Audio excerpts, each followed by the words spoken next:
Now that you've decided on how you want to deploy your model to production, let's talk about testing. So, testing on a pre-production environment is a really good MLOps best practice. It gives you a chance to really put your model under some stress and see how it responds to different situations. So, what happens when the model encounters new data? What happens when the model encounters unexpected values?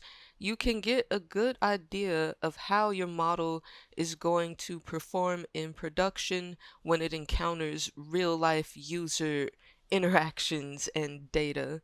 So once you've decided how you want to deploy your model, whether it's through batch predictions or you get to embed it in an IoT device or you're deploying an API, whatever you decide, always have some pre-production environment to test it in.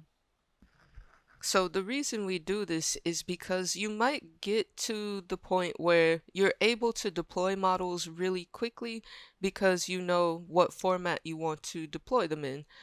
We're going to work with APIs, so we'll take that for our example. So let's say that you're working with APIs and all you really need to do is update the version of the model you're using in your API.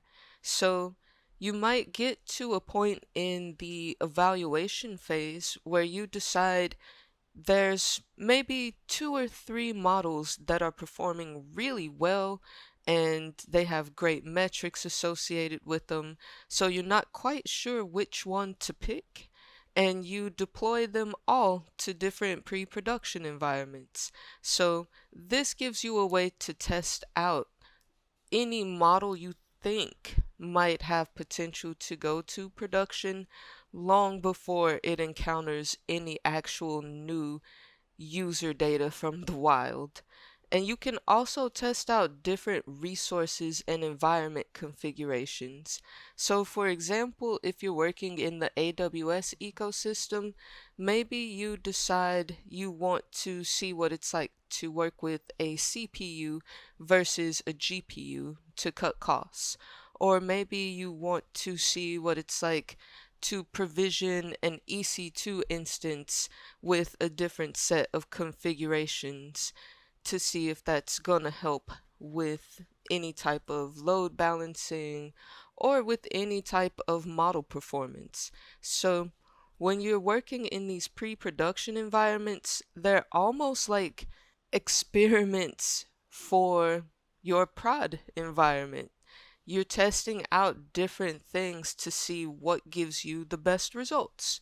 So don't be afraid to play around with the configurations and deploy multiple models to this pre-prod environment. One of the things that can really help automate this process is having a CI/CD pipeline set up. So CI/CD is continuous integration and continuous deployment. So what that means for our machine learning models is that as you develop your MLOps pipeline and you start to add more of those automations, you'll be able to pull any version of your model from some model registry or some object storage location, and you can put it into your API without actually having to manually do anything. So you might have your CI/CD pipeline run whenever you merge a PR to a specific branch, and that triggers the workflow to update your pre-prod environments. It determines which version of the model you should use, and all of this happens just at the click of one button. So CI/CD pipelines are extraordinarily useful when you're trying to automate more of your MLOps pipeline.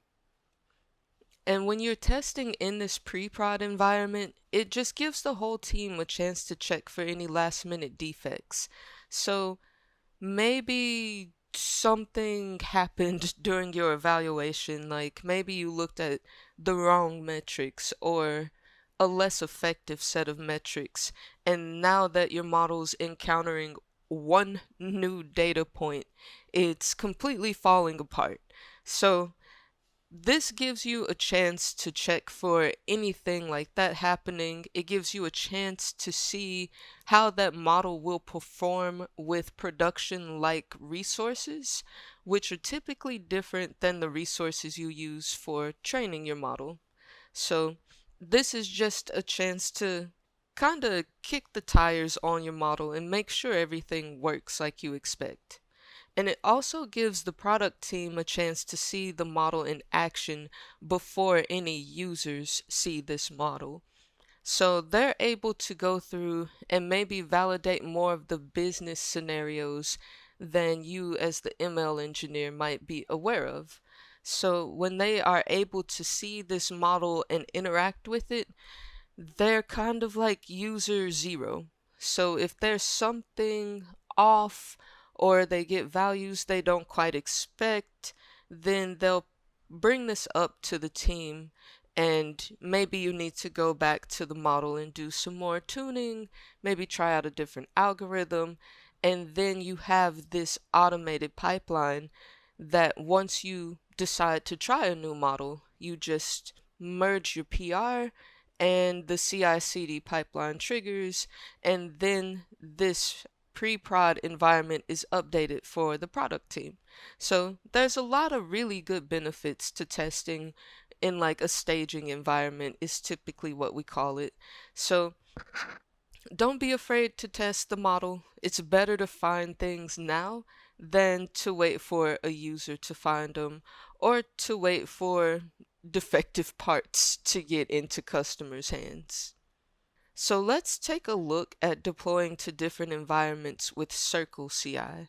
So I'm going to switch over here to VS Code, and we're going to go to this .circleci directory and look at this config.yaml.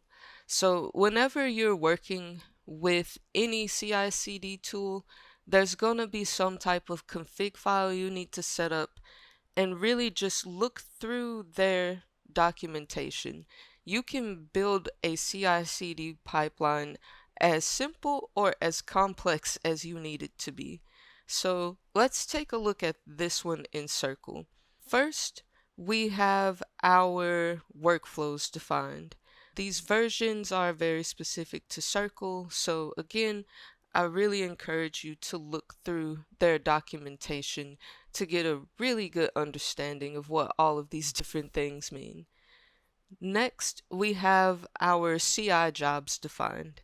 So this is where we'll build and deploy our API with our updated version of the model. So you'll see there's a few filters, and usually we will only do a deploy when we merge to our master branch. But this is where the bulk of things happen. So this is where we define the jobs that we want to run in our CI/CD pipeline. So we have this build and deploy, which is exactly what we have up here.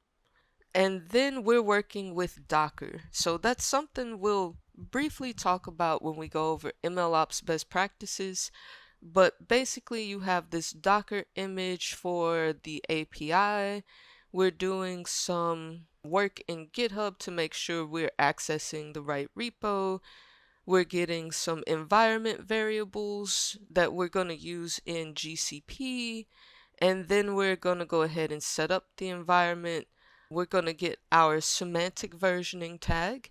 That's how we're going to determine which model we're going to deploy in this API. And then we're going to check if we're deploying to a production environment or to our development or staging environment.